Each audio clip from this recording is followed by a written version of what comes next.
council members, members of the ISL, relatives of Engineer B.D. Rampala, and all the invitees, kindly stand up for the presidential procession, please.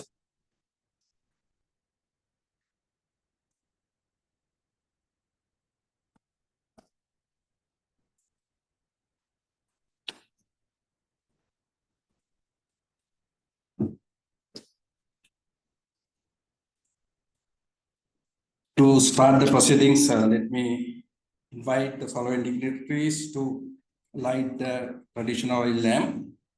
President of ISL, Engineer Kosala Kamradeniya. President-elect of ISL, Engineer Prabodha Jinasena. Our past presidents, Professor Lakshman Ratnayaka, Engineer Priyal De Silva, Professor Anand Javadana. Our vice presidents, Engineer Samantha Gunawardena. Our council members, sorry, our vice president, Engineer Mangala Silva, and all council members. Our speaker today, Professor H.R. Pasindu. Family members of Engineer B.D. Rampala, Mrs. Daneshi Vijayasriwardana, daughter-in-law, Mr. Srikanta Parana, son-in-law. Then we have another relative, Mr. Rampala's granddaughter, I suppose. Great-granddaughter. Sorry about it. Then our engineer Kamal Vimalaratna, Chairman, Mechanical Engineering Sectional Committee, and Engineer Neela Besekara, myself. Please.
Kindly remain standing.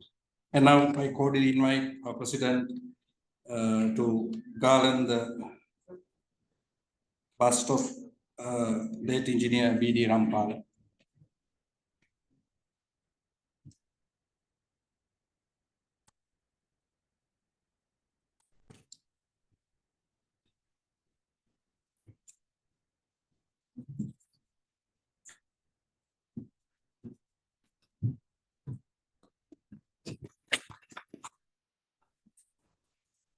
Thank you very much. Kindly be seated. To start the proceedings, now I invite the following dignitaries to the stage. Our President, Engineer Kosala Kamradeniya. Our resource person, Professor H.R. Pasindu. Engineer Kamal Vimalaratna, the Chairman, Mechanical Engineering Section Committee. Kindly to the stage.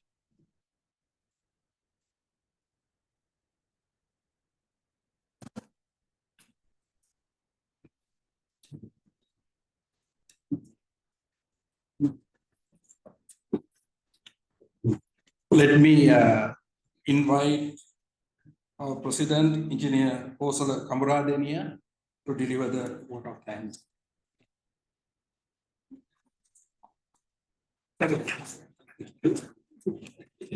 I'm extremely sorry to deliver the comments.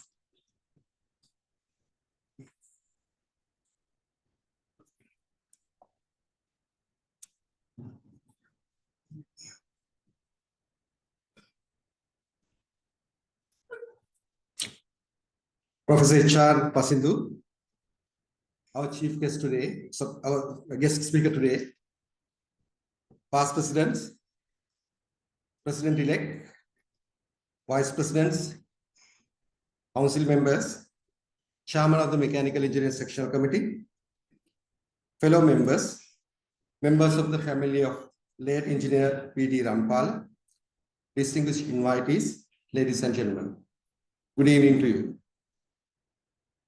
It's my honor to welcome you to this year's P.D. Rampala Memorial Oration, a tribute to one of the greatest engineering visionaries our nation has ever produced.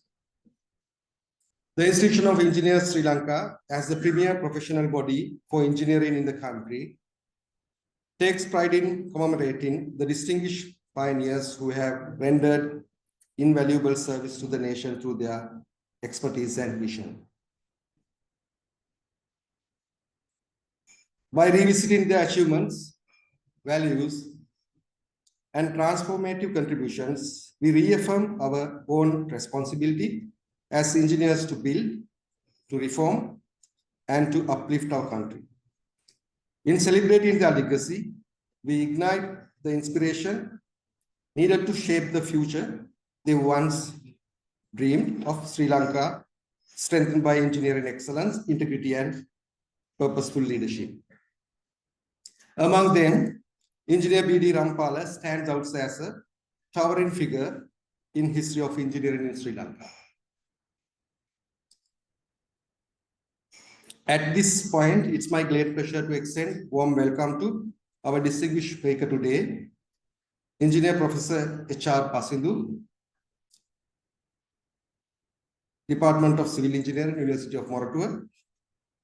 And also I take this opportunity to warmly welcome our past presidents, President-elect, Vice Presidents, Council members, family members of late Engineer P.D. Rampala, all our members, CEO, and the staff of IESL, and all invitees.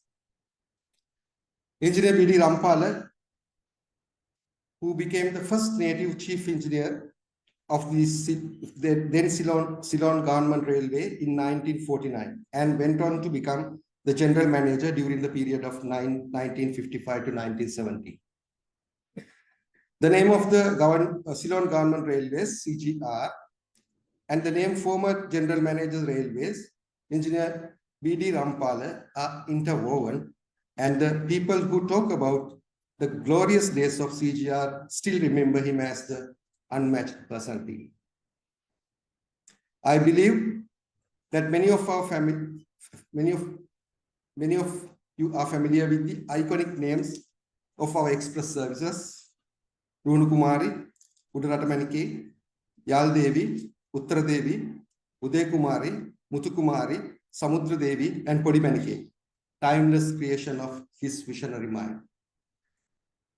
It's now my privilege to introduce a true legend of Sri Lankan engineering, Engineer P.D. Rampala, a man whose leadership, innovation, and unwavering commitment elevated our railways to unprecedented heights. Bamunarachke Don Rampala was born in 14th of November 1910 and grew up in his ancestor home in Morakatia, Panipitiya. He received his education initially at the English Mixed School in Pottava. Then he went to Nalanda College, Colombo, and completed his senior Cambridge examination at Nalanda College. Mr. Rampala entered the Colombo University College and completed his examination in pure mathematics, applied mathematics, and physics. After a few months training in the police department, he joined Rampala Railway Mechanical Engineering Department of the Ceylon Government Railways as a special apprentice in 1931. He sat and passed the Bachelor of Science degree of the University of London as an external candidate in 1933. He then got qualifications as an engineer on private study by obtaining associate membership for the Institution of Mechanical Engineers, IMechE, in October 1935. Engineer B.D. Rampala was appointed Chief Engineer of the CGR in 1949, first Ceylonese for the post. In 1955, he became the General Manager of Railways at the age of 45, a position he held for 14 years, up until his retirement in 1960s. He was the General Manager of Railways, having second longest term of office. Engineer Rampala was elected the President of the Institution of Engineers Sri Lanka in 1958. In fact, this was the year the bus industry was nationalized and the centenary of Ceylon Government Railways. He was also instrumental in establishing Ceylon Transport Board along with Mr. Veera Dimel. He made his proposal to dieselize the Sri Lankan Railways, and in 1953, the first batch of diesel locomotives arrived from United Kingdom. When the locomotive stands fueling, Engineer Rampala made modifications to them. When inspected by British builders, his modifications were approved and not challenged against their own original design. He submitted a paper on his observations to the Institution of Locomotive Engineers, London, which gave him full praise. Engineer Rampala sought to upgrade railways. In the mid-1950s, he launched express railways to southern journey times to major destinations. Named trains like Yal Devi and Uttara Devi were launched under his leadership. When he launched Colombo-Mathura Ruhunkumari train service in 1955, it was Rampala himself who drove the train from Colombo to Mathura. Until 1950, CGR operated entirely with lock and lock signaling system, and Engineer Rampala introduced electronic color signaling for the busiest portion of the railway in 1959. Train locomotive could then be controlled by a centralized traffic control panel at Maradana, greatly improved the safety and efficiency. In 1956, the Institution of Locomotive Engineers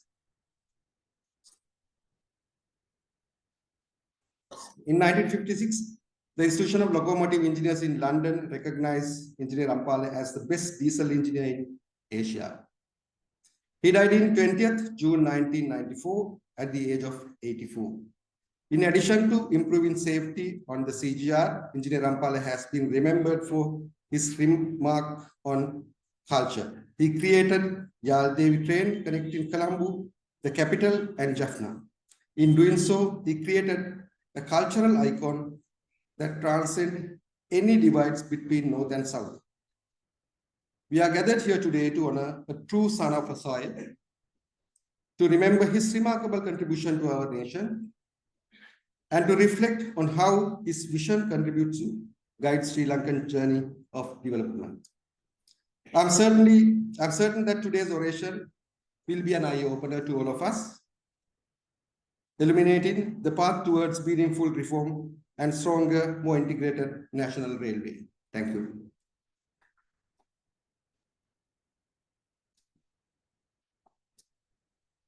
Thank you very much, President, for the introductory speech. Let me have the privilege of introducing our resource person today. Professor H.R. Asindu is a professor of civil engineering at the University of Moratuwa. He holds a PhD in civil engineering from the National University of Singapore and a BSc in civil engineering from the University of Moratuwa. Furthermore, he is a chartered engineer and a chartered member of the Institute of Logistics and Transport. Professor Pasindu plays a significant leadership role within his profession. He currently serves as President-elect of the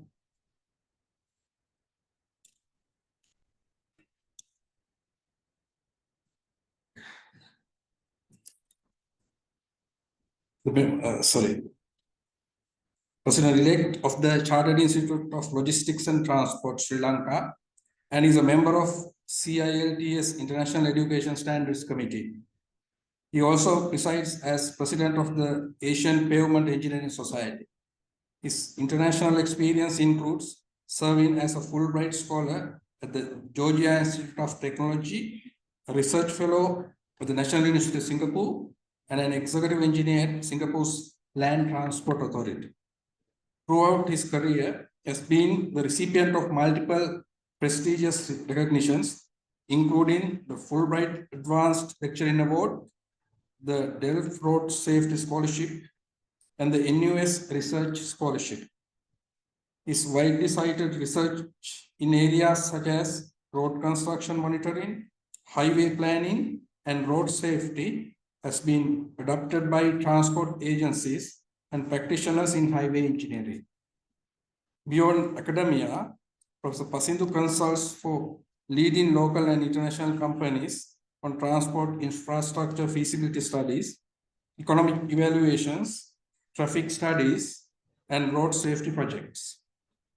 He has also contributed his expertise to projects for the World Bank and ADB, both locally and internationally.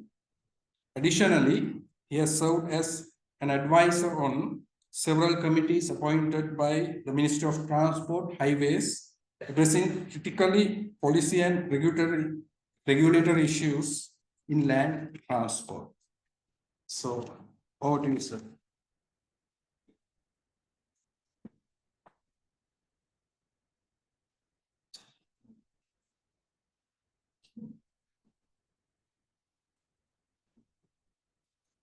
Thank you.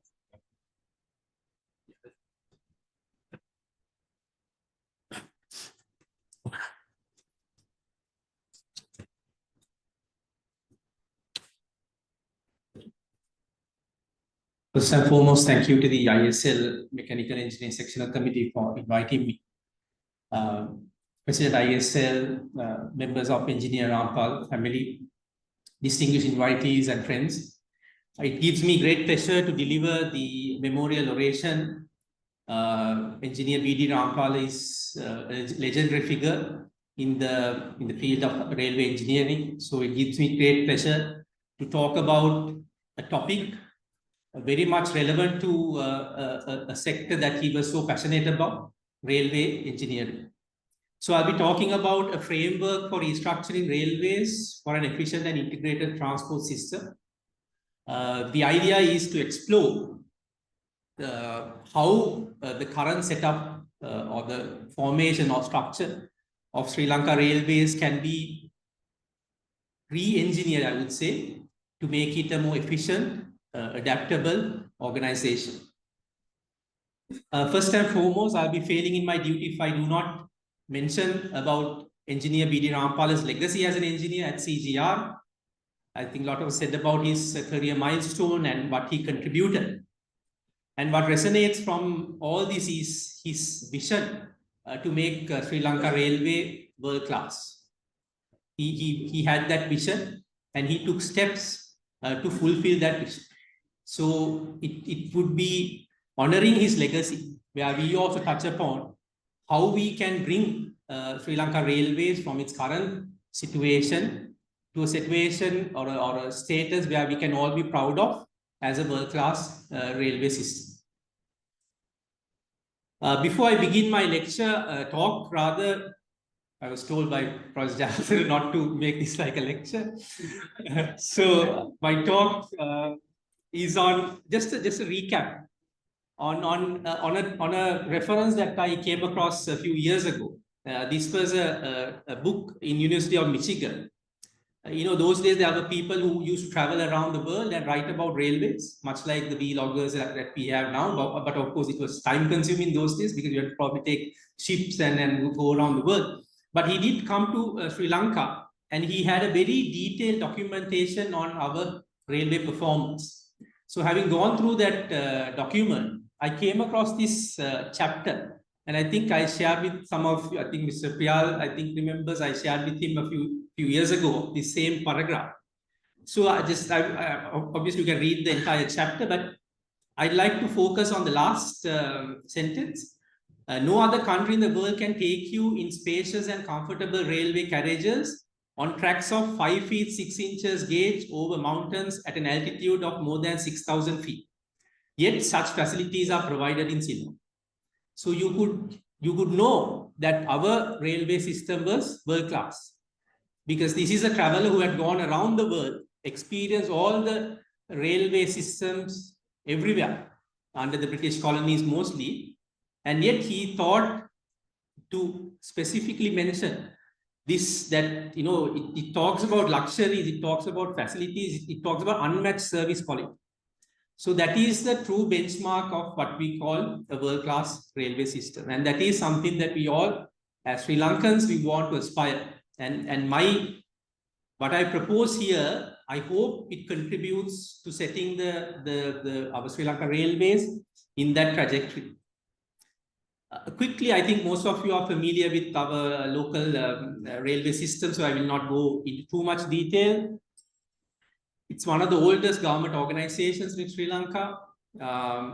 We have a significant reach in terms of network, 1,439 route kilometers, a significant amount of land, one of the largest landowners in the government sector, 14,000 acres of reservation land, large number of employees, 14,500 odd employees employed, and quite a significant volume of train operations. Although in terms of national statistics, we might say railway has a very limited mode share, but in terms of pure operational volume, when you look at passenger kilometers or tonnage, it's quite a significant volume of operations.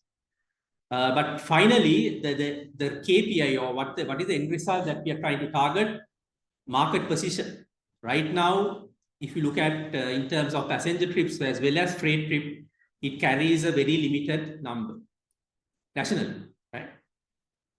So before we talk about restructuring, we need to address the issues. So otherwise, the restructuring must address the core issues. Otherwise, the restructuring will not work. So before we talk about restructuring, we need to understand the core issues. So I have looked at 5 types of issues. First one, of course, the financials.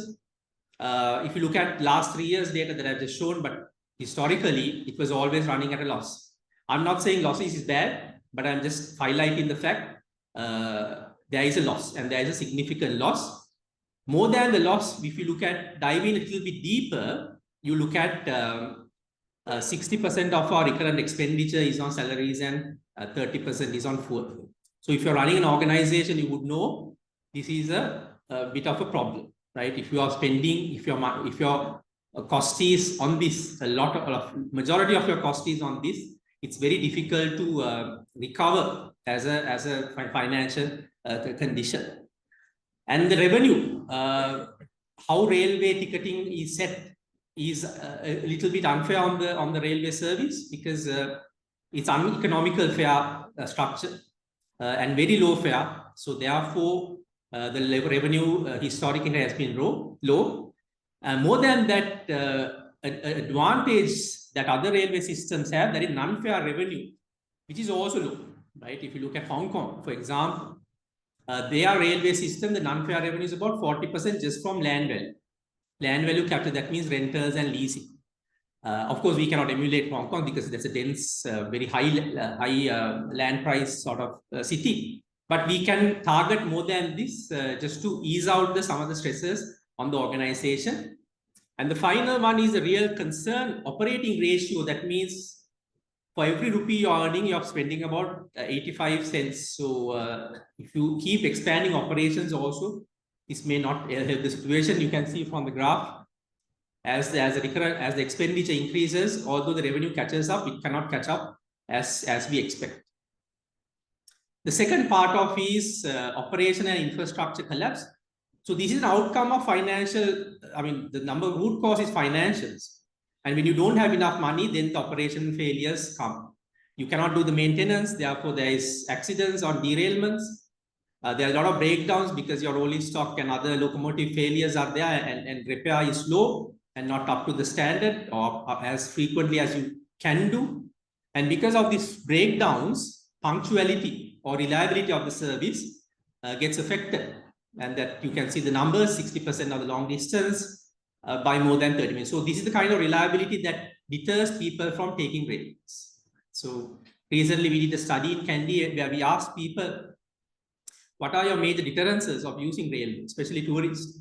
Most of them cited reliability. That means when you're planning a journey, you should know the time you reach the destination. I would say more than the travel time or the speed, the reliability is more of a concern because that helps you to plan your trip, right? If it delays more than 30 minutes, 1 hour, of course, rest of your journey is also getting significantly affected. And then the infrastructure is state of decay. I think most of the railway employees know that most of the tracks need significant upgrading. And also most of our rolling stock needs significant improvement. Maintenance have become costly and ineffective because there's a stage in asset management.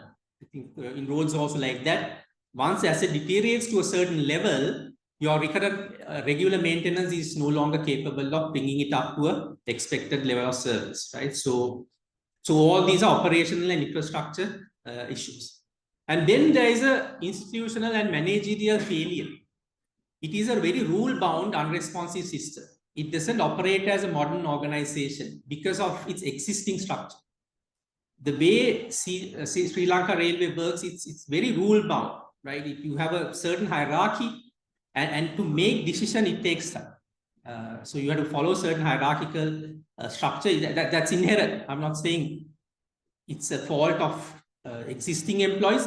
It's how the system is designed. So it might have worked in the 1960s. It may have worked early 1900s, but in the modern era, this is no longer acceptable. So because of this core issue, you always are running on deficit financing. You have a loss and the government will bridge the gap, right? Next year also you have a loss, the government will bridge the gap, right?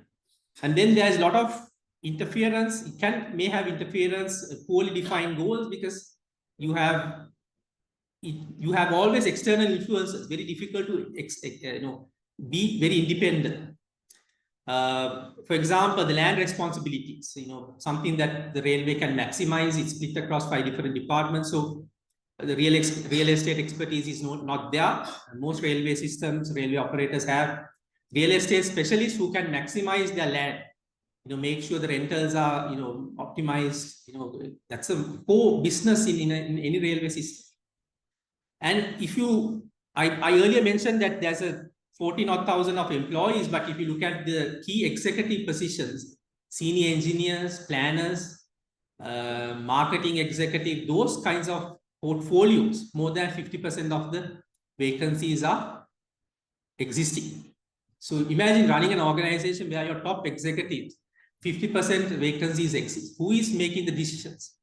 So it's mostly the people who are there. They are running a firefighting sort of business because their day-to-day operations, they have no time to think, plan beyond managing their day-to-day operation because they are understaffed, right? It's a very bottom-heavy organization.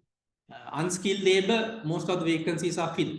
But if you go to the top, there's more than 50% vacancies. So I cannot understand how an organization can function when your top management portfolios are missing. I think most of you are in the private sector would know that would be your number one priority. Get your marketing executive, get your accountants, financial officers on board. That's the first thing you do in a company.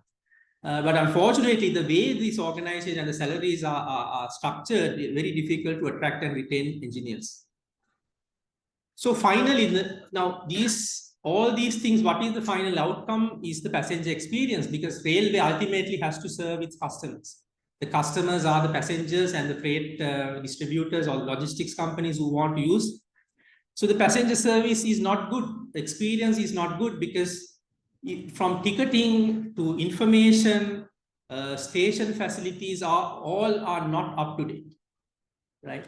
especially if you're looking at modern generation of younger generation of people who are more open to the world, who have seen what the facilities elsewhere are. And you go to, get that small cardboard piece for a ticket. The information is written on the board sometimes. The station facilities, I know the government is trying to upgrade something, but it cannot be a national project. It has to be an institutional project. The railway station maintenance must be an organizational effort, not a national effort. It cannot be. Those are day-to-day operations. So all those are now lacking, way behind what we call an acceptable level. So the best way to diagnose a system failure, it happens steadily and all of a sudden. Why does system failure happen steadily? Because when you are part of the system, you get used to the deterioration. Because you're always compared to last year, it's a little bit down. But so you go 20, 30 years, you're steadily declining. But the problem is there will be a point where the system will collapse. So that's why you say you call about system failure is always steady and abrupt, right? So we do not want to reach a stage where this gradual failure will conclude in a complete collapse of the system. And freight has a huge, railway has a huge role to play in our freight services, and it has still very low market share. Even the freight that is served by the railway is done at a very nominal fee. You could transport, I think, last I checked, 20 kilogram parcel from Mathura to Colombo, 200 rupees, right? So those rates is no longer financially sustainable. So there has to be some mechanism to make sure you compete with the correct pricing. Right? You cannot no longer say, I'm giving a service and making a loss and your service to deteriorate. So it has to be competitive, right? So right now it's uncompetitive. It cannot match the trucking or the road-based logistics services. So this is the diagnosis 4 is the outcome of the previous 3 issues. And finally, I wanted to highlight this also. On the right-hand side, you see a map of the population distribution in Colombo. The red color area are where the 50% of population is living, right? 50% of the population in Colombo, I took this from another person who has shared this. 50% of people in Colombo are living in those red zones, right? And just overlay the map of the railway, right? And you could see it's within the catchment area of all the railway stations. So if you have a good railway service, you can target 50% of the population residing in Colombo, right? So all these green areas are where the remaining 50% are distributed. So there's huge land value capture because you have prime real estate.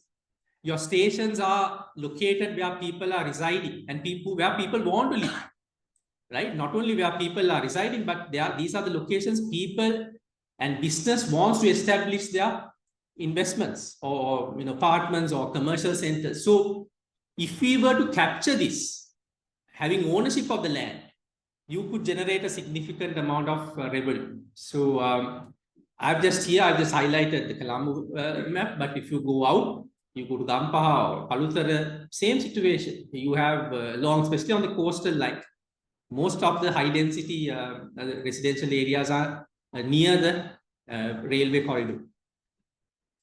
Okay, so now that we have sort of delved upon the negatives, let's look at what is the rationale for railway restructuring? Restructuring is of course a buzzword. It always talked about when it talks about government sector, but there has to be a purpose of restructuring. Why do we need restructuring? What are the problems that we highlighted earlier that can be addressed through restructuring? Right? So this railway problem, I would say, I put it in inverted commas because it's not an issue common to Sri Lanka. Railways, more than other transport, receive standardized reform formulas, right? So every country that have gone through this process have faced significant hurdles. So let's not pretend that every restructuring happened very smoothly, right? So all countries had the same issues. Historically, they have become slow-moving public administrations, requiring extensive structural change, often often relying on investment alone to resolve problems. Now, the common thinking is that, okay, if the government funds $1 billion or $2 billion or $500 million in the next 2 years, all these problems will be resolved. No, that is the delusion that a lot of people have. Investment alone will not solve, right? There has to be a mechanism within the organization to make use of the investment. I think recent last budget, there was an allocation to upgrade the Tamutegama railway station. I just got to know that this has not been utilized, right? So there is no mechanism. So I've always compared two organizations in the government sector, Road Development Authority and Sri Lanka Railways. Now, Road Development Authority, you give them 1 billion, they'll have plans for 2 billion, right? Because as an organization, their mechanism is now in motion. They know how to develop projects. They know how to get projects approved. They know how to mobilize projects. And that know-how, unfortunately, is missing in some of the public transport related institutions. NTC, railways, SLTB, these are now become inherent, right, to the organization, how the organization is functioning. So this is where you need to change the entire formation and get them to think about project operate, get delivering projects as well as operations.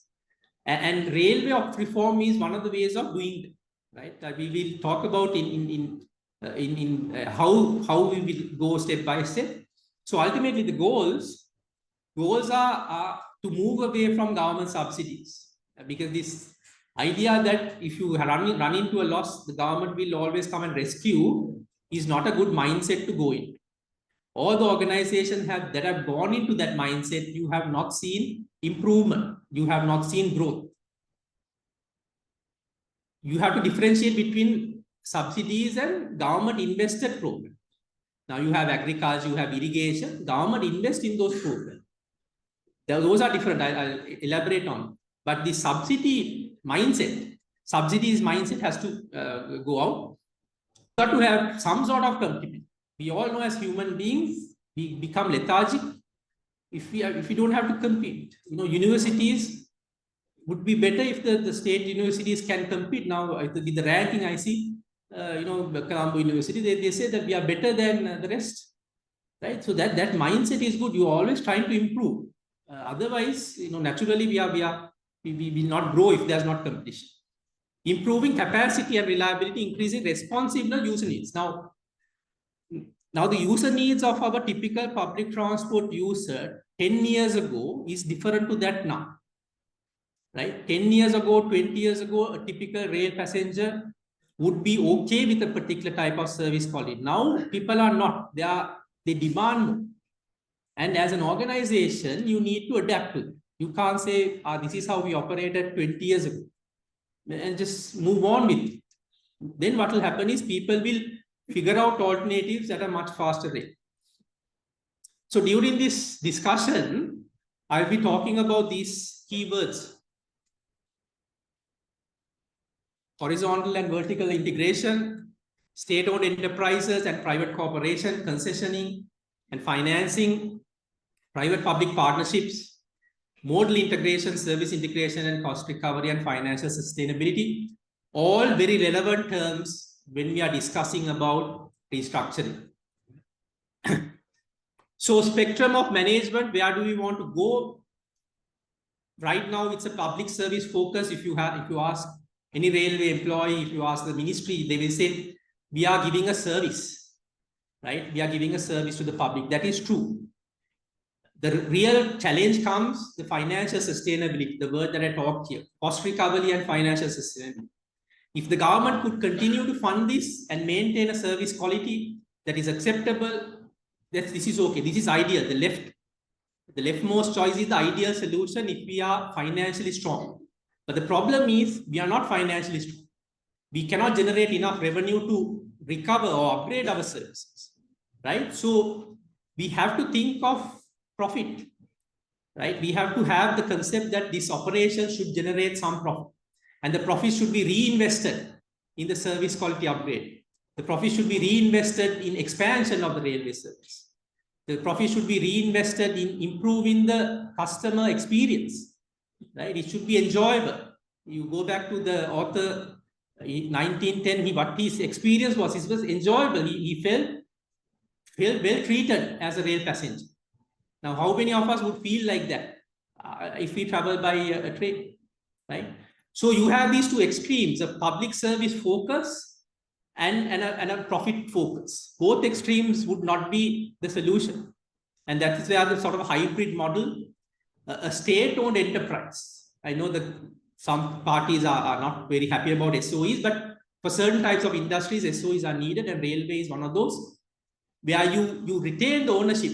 The state retains ownership of railway, but brings in the profit focus of a private corporation through an SOE. If you look at China railway, that is a very good example of how they have cracked this problem, right, and made it a world-class railway. I think best railway by leaps and bounds. Right? If you look at where China was 20 years ago in terms of railway technology, in terms of network coverage, they are now leading all the countries, right? So unmatched in terms of what they did. And look at the date where they made that change, 2030. Not 30 years ago. It was not, 50 years ago. It doesn't take that long to make this change, right? But you have to make that first step. That first step might be perhaps the most difficult one. So 3 levers of change. First, we discuss how the business organization should be structured, how railway should operate, whether as a government entity, an SOE or a private corporation. The market competitiveness, how do we create competition? Now there is no competition. Railway is competing probably with buses, but that's also not very directly, right? So how do we create competition? And then how do we separate the operations horizontally and vertically? So vertically between the functions of the railway, from the track, signaling, stations, then the train operations, that is vertical separate. Horizontally is in terms of geography, railway line wise, are we separated? Which option is better? So the traditional model, the government department, what we have right now, the accountability, now if, for example, if something happens, if there's a derailment, who is accountable? Who is accountable in the organization, right? Is there a discussion if there's a derailment? What happened in your process? I know in a lot of the even private companies, you go through, if something fails in the system, there's always a check and you can find out which division, which unit had the core responsibility, right? So right now it's a bit of a box ticking, like a checklist. You do this, you do this. You're not focusing on the outcome. You're looking at the input. We have done this, so you have to accept the outcome, right? And it's vulnerable to short-term political budgeting and trade. Now, sometimes the government may be interested in allocating money to railway. Sometimes they may not be.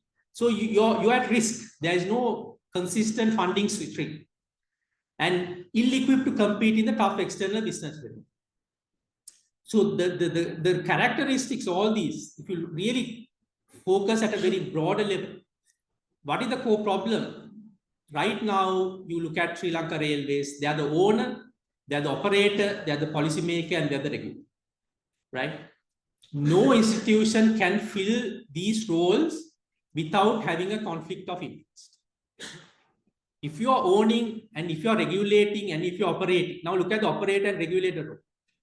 Now, if you are the operator and if you are the regulator also, if there's operational failure, where is the accountability? It's very difficult. You might say, I have good faith, I do things in good faith, but it doesn't happen, right? So you got to separate operations, ownership, policy, and the regulation. Okay. So this is done to an extent. If you look at bus sector, NTC has a strong regulatory role. There might be weaknesses, but as a structure, it's okay. You have the private buses, you have SLTV. NTC has some say over the private buses, right?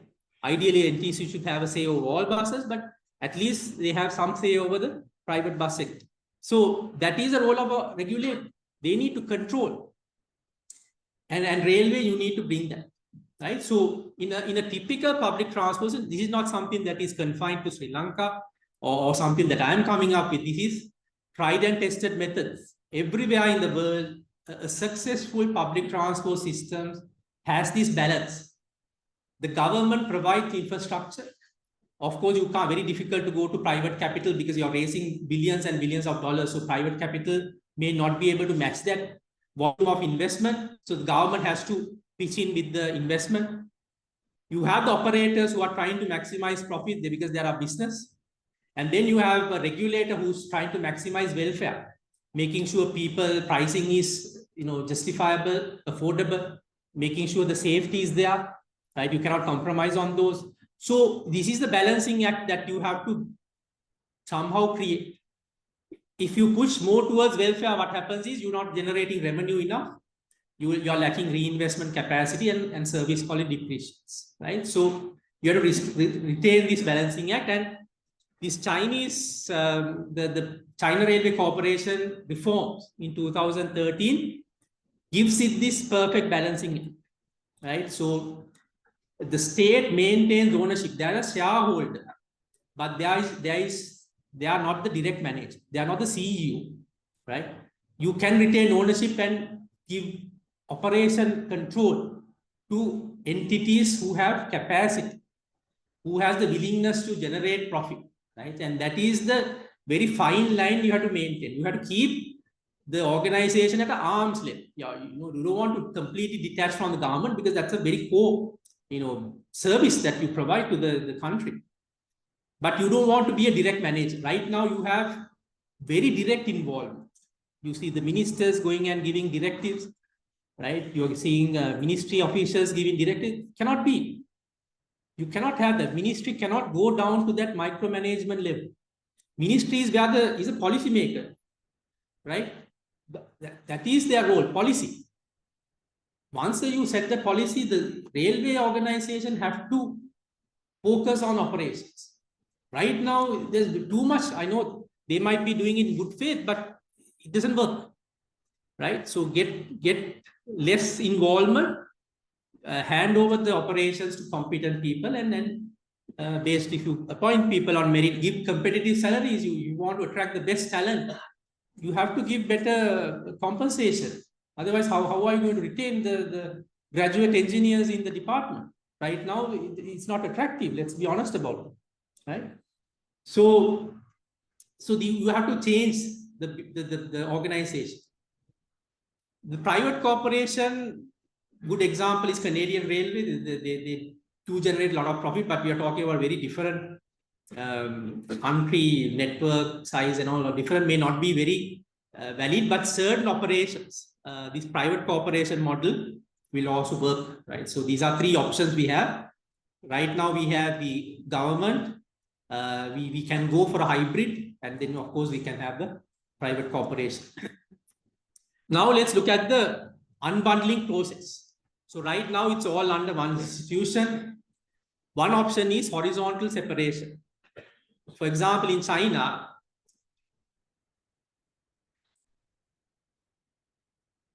right? So you look at Chinese railways, it's vertically very integrated. They have the tracks, they run the trains, ticketing, all these are vertically integrated. But they have created corporations, subsidiaries for each region. So this is horizontal separation. Right? So if you have enough business volume, you can do that. You can separate regional, create regional companies, and they run their business under the holding company. Or you can look at vertical separation. Now, if you look at London, or sorry, Great Britain railway network, you can see along the same railway line, you have several train companies operate. So that is vertical separation. You have the infrastructure is under one institution, one organization. They lease out the track on a user pay basis to the operator. Right? It's much like our road network. We pay all fuel tax and everything. We pay revenue license, everything for the usage of the road. Road is owned by the government institution. It can be RDA or PRDA or the municipality, but we pay a tax as a vehicle owner to use it. Right? When we go to the expressway, we pay a specific toll for the usage. So that sort of model is used a lot in Europe, because you have a lot of companies, train companies, different countries. You have a very integrated railway system across the Europe. So naturally, they have to go into this model. You allow different train operators, and the tracks and infrastructure is maintained by one entity. So these are two options of unbundling. And this decision, of course, must come after the initial restructure. You cannot unbundle first and then do restructuring. Once you form go as part of the restructuring process, of course, you can see for Sri Lanka Railway whether horizontal separation or vertical separation is ideal, or an integrated mixture of both. So why these two are important? Because you're creating competition. You're creating competition in the market. That means for the same track, same railway corridor, there are different operators, or you're creating competition for the market. That means you lease out or give concessions for a line or a region or a type of service. It can be a freight service, give a concession to run freight service, right? Freight trains, or give a concession to run the commuter urban trains, or give us a concession to run trains on a particular line. So this is a business decision. Depending on the train operation volumes and all that, you can decide. But these are the two options available. Next comes to the service integration.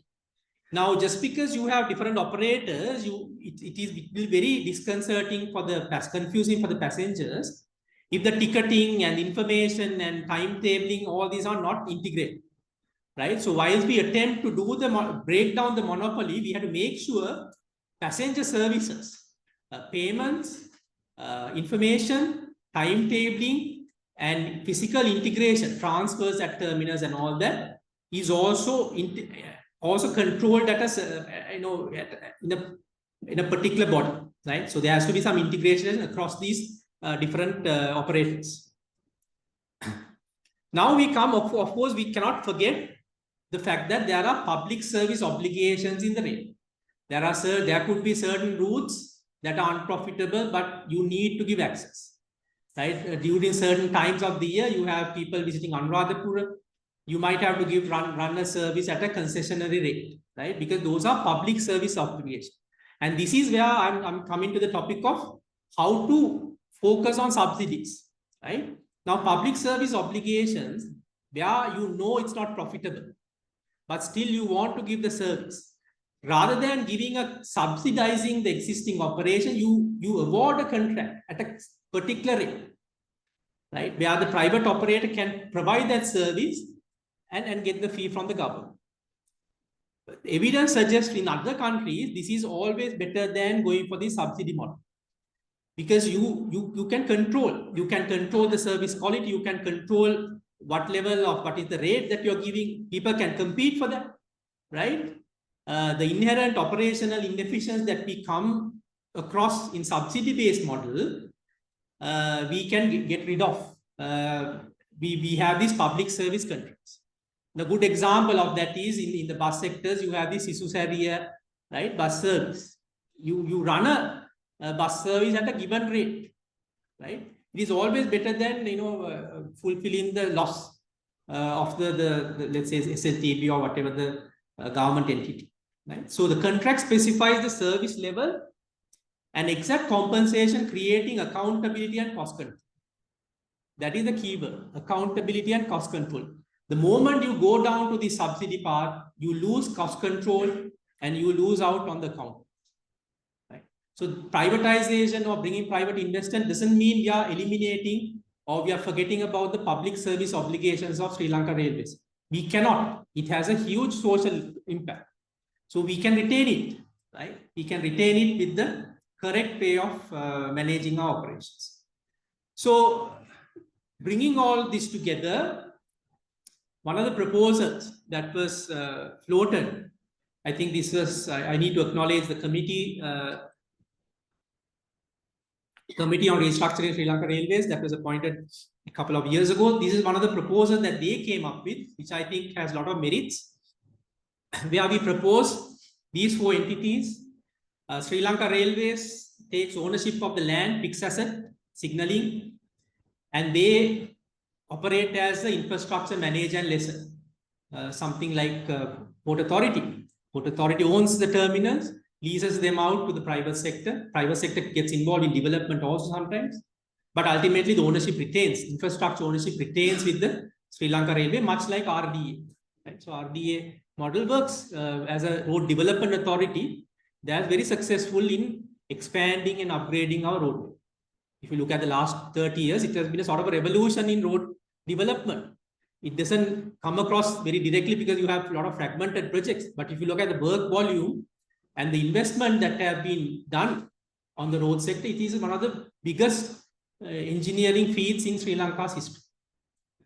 So it works. The RDA model, somehow it works. So the proposal was to come up with that, where you have one entity focusing on infrastructure. You create a regulatory commission. This is a must. You cannot have the same party operating and regulating. Ideally, if you want to extend this further, National Transport Commission should be the regulator for all transport. But till we reach that destination, perhaps Railway Regulatory Commission is one of the organizations that can do this. Another proposal was to have the rolling stock under another government-owned entity. Now, you would argue, why do you want to keep the rolling stock under government? Why not the contract? Why not the operators take ownership of the rolling stock? Traditionally, this was the case. Operators purchased or bought the rolling stock. But the recent experience suggests that because you're holding a lot of capital when you invest in rolling stock also, right? That may discourage some investors from coming in because they have to bring in a lot more capital to buy or buy brand new or take what is there. So I give you a good example of how Singapore tackled this recently. So until you bring the investment to a certain level or until the businesses mature, you have to give a support by keeping the rolling stock under the government ownership and leasing it out. Now, Sri Lankan Airlines leases out a lot of its plane because it doesn't have the capital to purchase, right? A lot of companies where the operating volumes are not as high, always leasing it out makes the total transport cost, what you call the cost of ownership of your transport assets, much less. And then once you do this, you have the regulator, you have the developer, and you have another entity for optional. This is optional. I mean, if the operator can bring in its own rolling stock, that's fine. But then you have the train service operators, and this is where you look at vertical, this concessions given on regional basis, or you let the train service operators compete on the same track even. This is where you can bring the private sector or the government owned, there can be government ownership share investment also in those. You separate the train service operator. Key emphasis here is services, train services operation must be separated from the developer. Why I wanted to highlight this is, now if you look at Singapore's example, recently they came up with a new model of railway operations. Now earlier, historically, most railway authorities, railway infrastructure is always under the government. Very, very rarely would you let that come under the private ownership, except for cases like USA. That's a different business model altogether.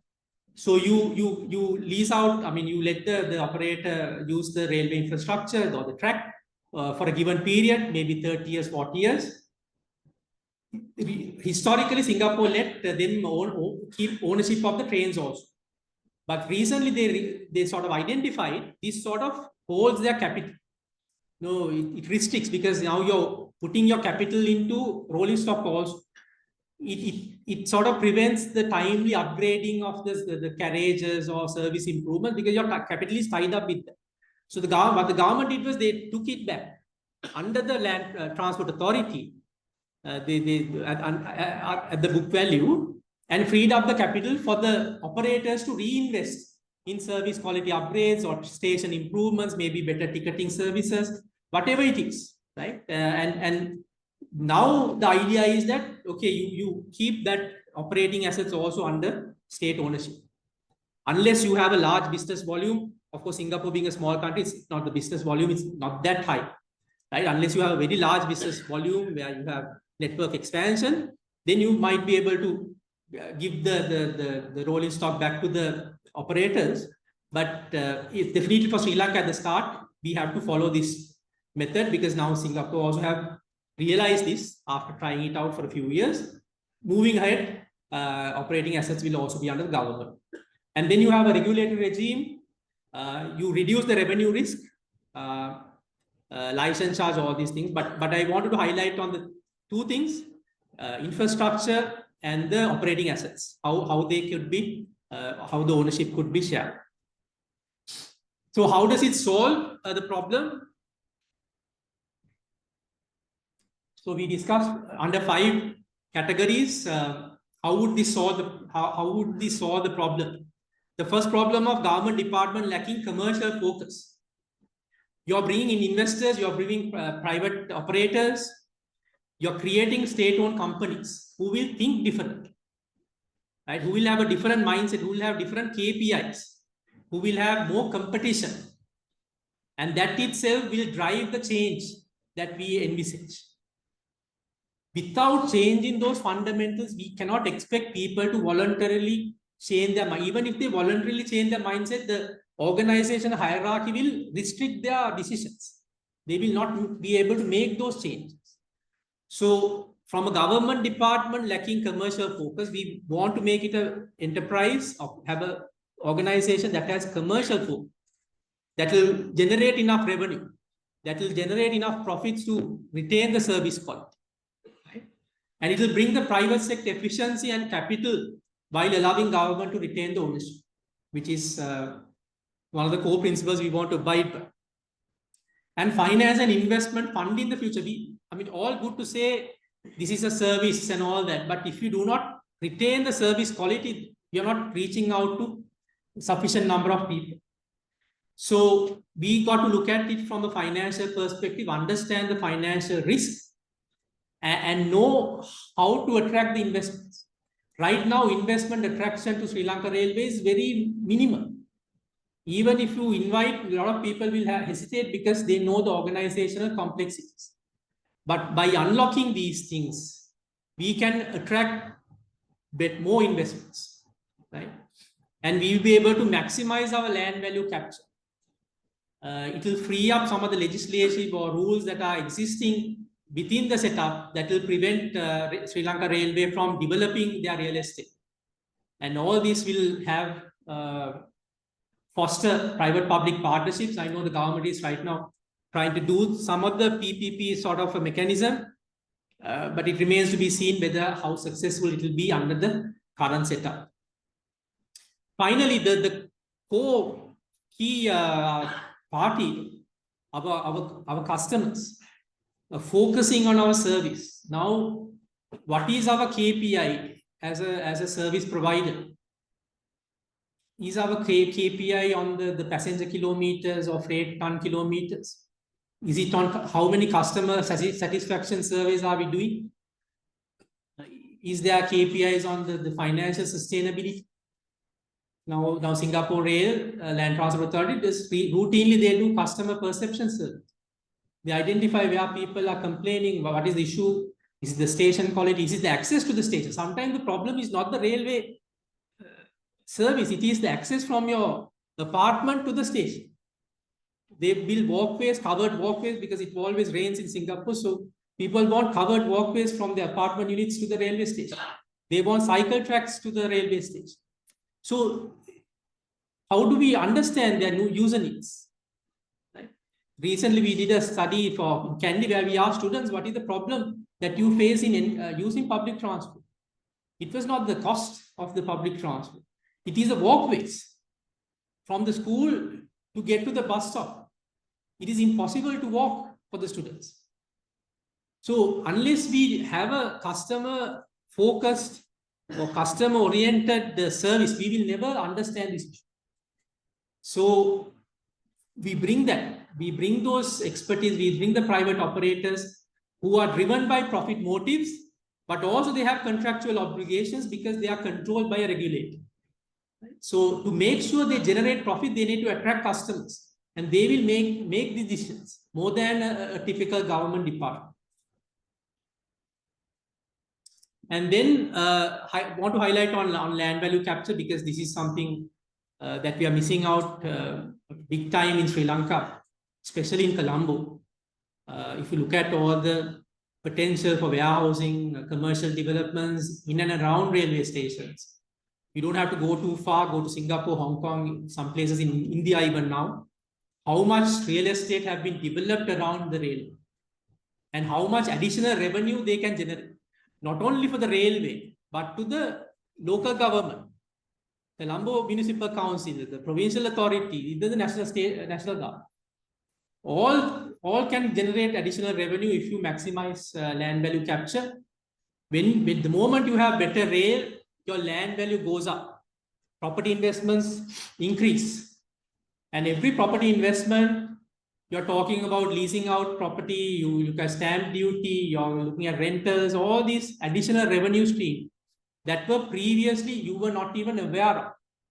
Sometimes with land value capture, when you float this idea, initially you don't think there's much potential.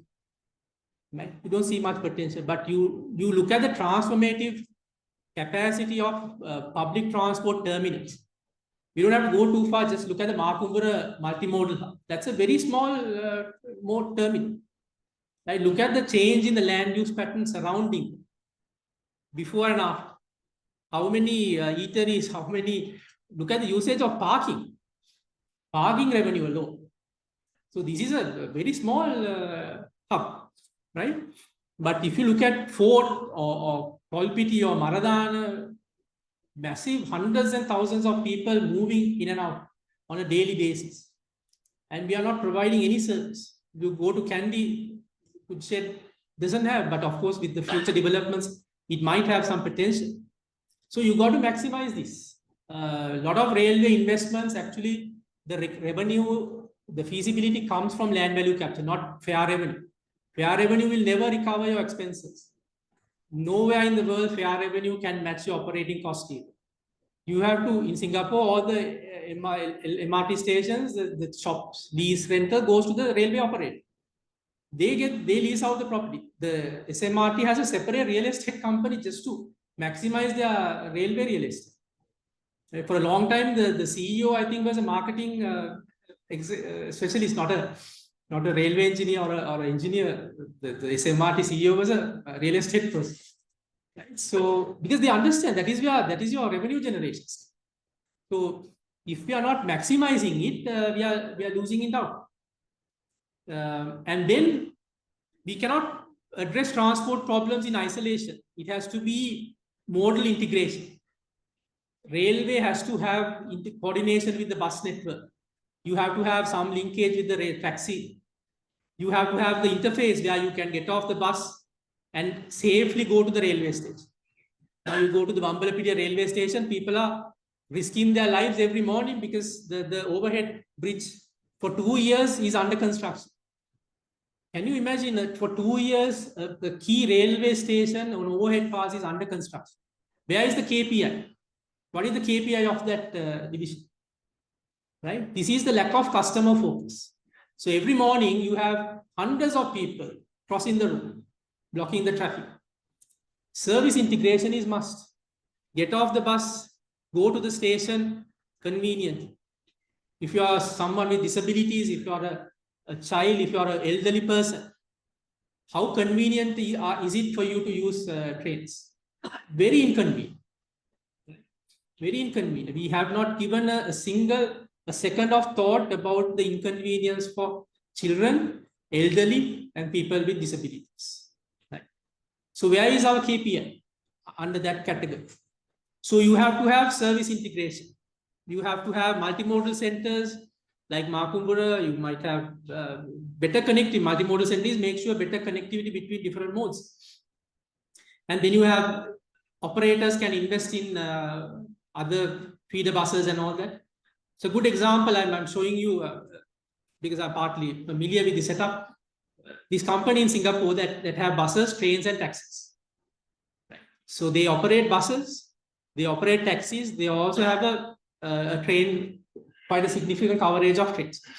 So these are not forever given, they are given for a lease period, maybe 10 years, 30 years, 40 years, right? So that's enough time for them to invest and recover their investments also. But you have to have integration, right? So you've got to have coordination between the timetables, what time the people get off the trains, and then the buses should be there for the last mile, last leg of the trip. And for that, the trains have to be reliable. You can't have trains coming 30 minutes later, then you can't schedule the buses properly. And there is opportunity for this. Now the government is trying this metro bus service. Had there been a structure in the railway where that metro bus company could invest in commuter trains services, that would have been easier. Some of the routes, they would have found it easier to serve by train rather than putting a few new buses. We cannot solve our transport problem just focusing on one mode. Right now, public buses will say bus lane and BRT will be the solution. It cannot be the solution, right? It has to be integration. You've got to complement. The buses need to complement the train service. So with the modal integration will work where you give the opportunity for companies or the operators to invest across modes. That is the best way to achieve modal integration. So in summary, Sri Lanka Railways role is, just to recap what we discussed, infrastructure manager and landlord, functions, owns and operates signals, tracks, leases out assets to the operators or land to the developers who want to develop real estate around the stations. Regulatory commission, independent referee. We must have independent regulator. Price, setting technical safety standards. If there's a rail accident and if there's fatalities, someone should be doing the investigation, and that person should be an independent authority. It cannot be an in-house entity. It doesn't work like when an aircraft accident happens in North America or USA, there's a separate body, National Transport Safety Board, has federal authority to go and investigate any crash. They have power to make people accountable. If the airline company has not made the safety precautions, they'll be sued, right? People will go to jail. But that cannot happen in-house. You have to have a regulator, independent regulator. And then you have the passenger and freight operators, service providers. They can operate the train services, manage stations, handle ticketing, all under contract. We are not transferring ownership. We can never transfer ownership of railway assets. It's not possible. We are giving long-term contracts, so they know their investment is fairly secured. I mean, you have to have some security. You can't give contract and next year you cannot cancel it. No, there has to be some limit, some control over there, where you guarantee the investors' rights also, but long-term lease, because that will bring investment. And the money that the government has, the very limited budget allocation for railway, that can be pumped directly on network development, expansion, track repair, all these things. You are talking about prioritizing your investment. Now government with a very limited budget trying to do everything. Trying to fix the fans in the coaches, they are trying to clean the stations. Doesn't work. We'd like to think it will work. It might work for 2 years. What is the sustainability? What is after the next cycle? Who's going to do it? So you got to separate these entities, and it's a complex and it's a multi-year process, right? So we don't like to sometimes give credit to politicians for this, but it requires significant amount of political, right? Because the challenge is enormous. So if someone were to do this, I'm suggesting we give the complete recognition for that, for the giving the leadership to this. Because these are not easy. So you need political will. This is any country that has done these reforms, you had politicians leading these reforms. Right? We can, as engineering community or professional, we can tell this is what should be done, but the leadership must come from the political authority. And then the government needs to come up with the new acts, establish new institutions, resist vested pressures.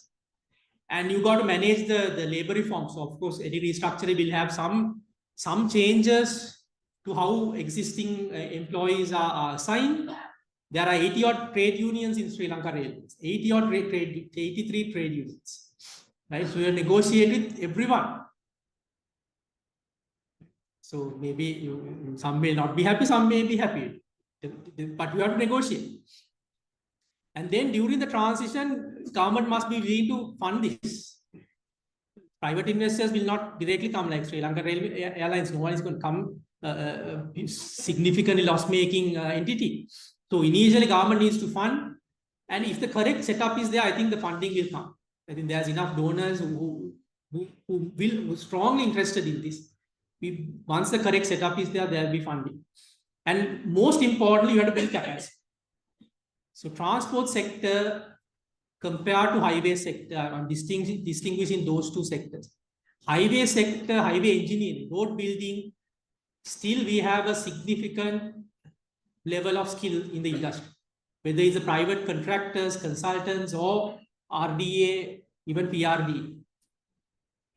Knowledgeable people are still in the industry. People with experience and necessary professional qualifications. But those in the transport sector, I'm talking about public transport, would know there's a significant skill shortage. From the ministry level down, all the way down to organizational. Go to SLTB, go to NTC, go to railway, ask how many planning engineers you. Not many, right? How many design engineers do you? The person who's doing is handling all the work. Very difficult to even get them to do a guest lecture because they are genuinely busy, right? So you need to develop skills. You need a continuous program where upskilling or upgrading their qualifications and building capacity. So, so legally, regulatory wise, so all these are there. All these should be done. So that's why I say it's a complex, multi-year process, but it's a process we must start now. Otherwise, we are looking at another 10 years of stagnation, more than stagnation, another 10 years of regression actually, going back. And it will come to a stage, as I said earlier, systems fail steadily and all of a sudden. So we don't, unfortunately, I hate to see the time where this will collapse completely. And we cannot be very confident it will not happen. Right? We were very confident about our fiscal discipline. We kept overspending, and things collapse all of a sudden. So same way, that's the nature of systems. So I hope that doesn't realize, and I hope the relevant authorities take note and have the courage and the political will to initiate these reforms, because it will happen across governments. It won't happen within 2 years or 3 years. It will happen across 4 or 5 years. But for that, we must start now. Thank you very much.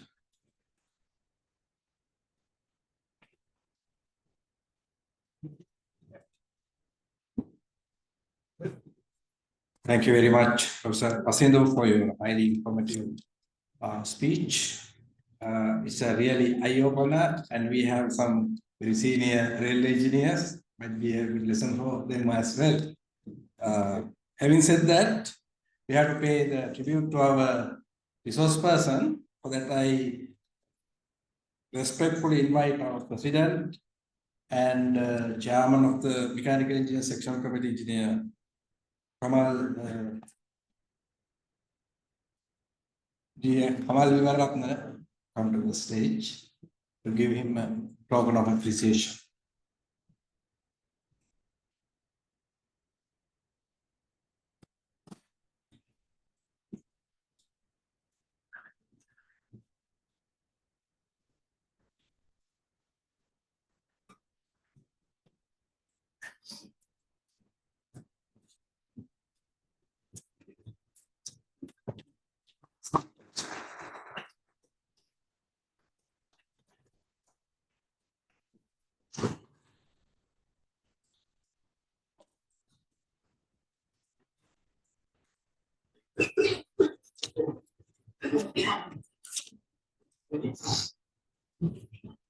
Thank you very much, President and our Section Committee Chairman. And our last item today is duty of vote of thanks. And I respectfully invite Engineer Kamal Vimaratna, the Chairman of Mechanical Engineering Section Committee.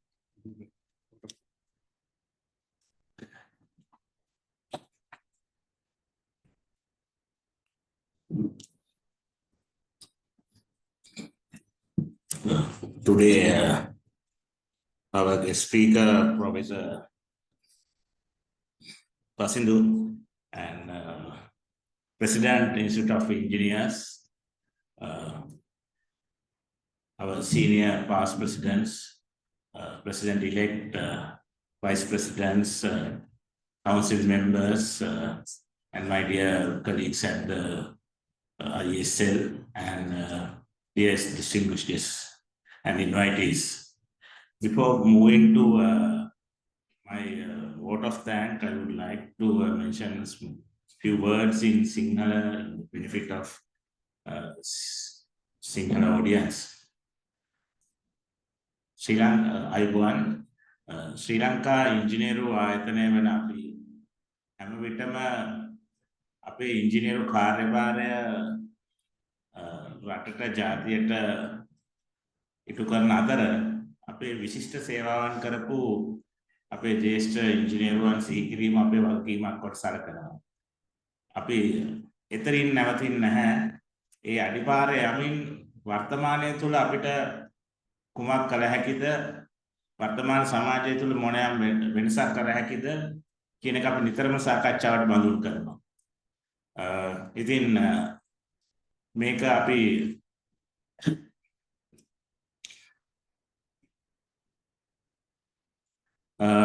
අපේ ඒ වැඩපිළිවෙල එක් පියවරක් තමයි අද අපි මේ දිගහැරුම engineer බීඩී රන්පාල අනුස්මරණ දේශනය. Engineer බීඩී රන්පාල කියන්නේ අපි අපේ භාෂාවෙන් කියනවා නම් ශ්‍රී ලංකා රේල්වේ එකේ ස්වර්ණමය යුගයට මුල පුරපු ස්වර්ණමය යුගයේ බිහි කරපු අපේ විශිෂ්ට ඉංජිනේරුවරයෙක්. ශ්‍රී ලාංකික පළමු ප්‍රධාන යාන්ත්‍රික ඉංජිනේරුවාගේ සිට බවට පත් වෙමින් එතෙන් සිට ගල් අඟුරු වලින් දීපු ශ්‍රී ලංකා රේල්වේ ඩීසල් එනර්ජි එකෙන් දුවන තත්ත්වයට පත් කිරීම සහ සීඝ්‍රගාමී දුම්රිය ශ්‍රී ලංකාවට දුම්රිය සේවය තුළ හඳුන්වා දීමේ පුරෝගාමී හැටියට අපි එතුමාව සලකනවා. ඉතින් එතුමාගේ විශිෂ්ට සේවය අනුස්මරණය කරන අතරම අපිට වර්තමානයේ ඉංජිනේරුවන් වශයෙන් අපේ ඉංජිනේරු සංගමය ඇතුළතත් අපේ සමාජයටත් අපි කොහොමද නව පන්නේ මුහුණුවරක් දෙමින් අපේ ප්‍රායෝගික ප්‍රශ්න හඳුනාගමින් ඉස්සරහට යන්නේ කියන එක අපි සාකච්ඡාවට බඳුන් කරනවා. ඉතින් මම විශේෂයෙන් අගය කරනවා මහාචාර්ය පසිඳු මගේ ඉල්ලීම පිළිගෙන මේ අවස්ථාවට පැමිණීම ගැන සහ බොහොම මම හිතන්නේ හරවත් සහ වර්තමානයට අවශ්‍ය සාකච්ඡාවක් කරා කොහොමද අපේ මේ රේල්වේ සිස්ටම් එක පර්යාවත් කාලීන කරන්නේ සහ වර්තමානයේ ගැලපෙන අයුරින් සකසා ගන්න එතුමාගේ අදහස්. ඉතින් ප්‍රොෆෙසර් පසිඳුගේ දේශනාවේ අතරතුර මගේ හිතට කියපු පළවෙනි දැන තමයි 1910 දී ශ්‍රී ලංකා රේල්වේ එක ගැන තිබ්බ ලිපිය university of මිචිගන්.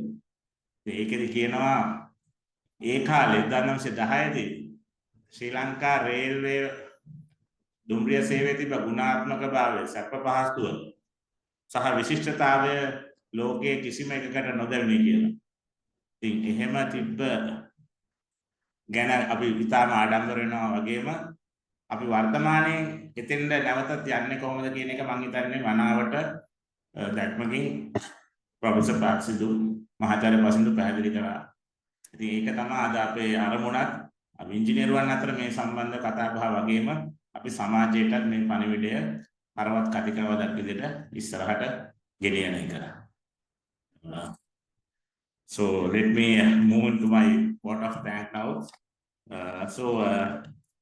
I would first of all I would like to thank Professor Pasindu. Thank you, Professor, for accepting my invitation. And I know you are a busy person, but when I phone you, you never say anything. You say yes. So thank you. And we were discussing about the topic, and as Professor Anand mentioned, I think you have spoken on a very timely and appropriate topic, and which is we should talk on that because we should not hide anything, or we should openly discuss what needs to be done. So on behalf of Mechanical Engineering Sectional Committee and IESL, I would like to pass my great appreciation to Professor Pasindu for gracing this occasion. And secondly, I would like to thank especially Engineer Rampala family, who been here, who always been here for this lecture.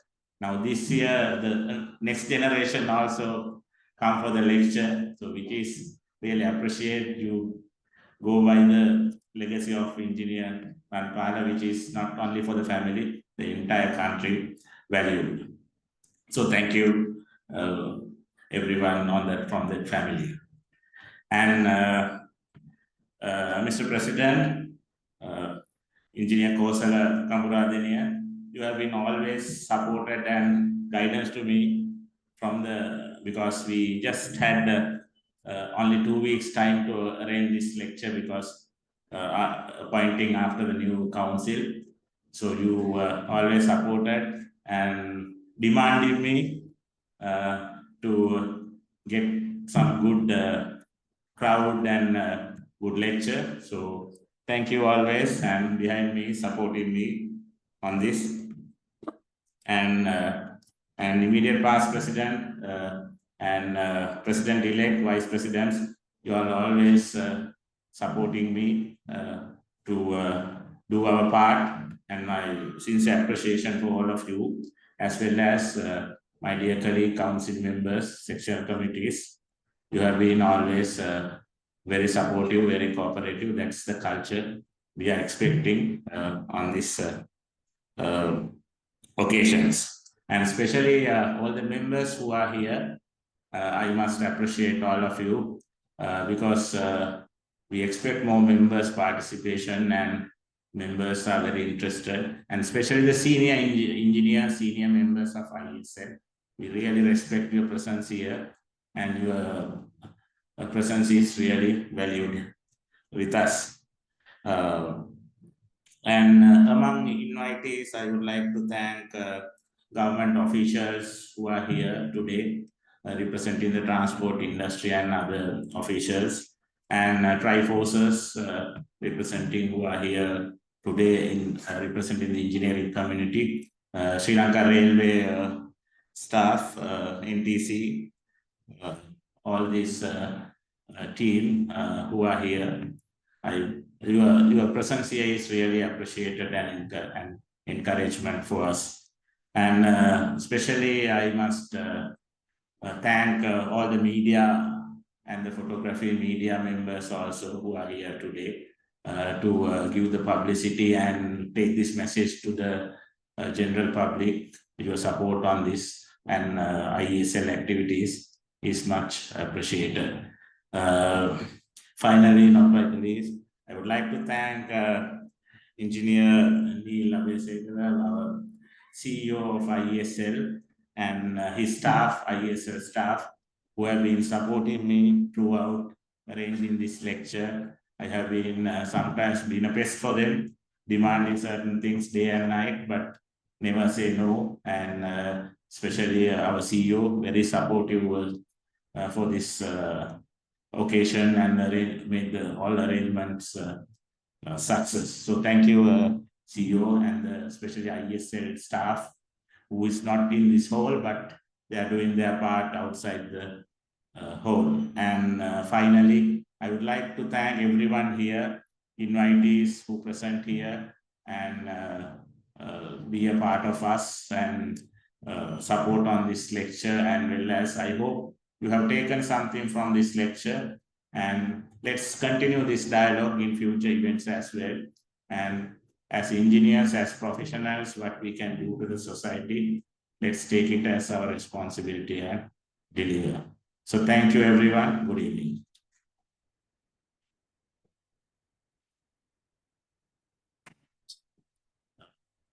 Small announcement.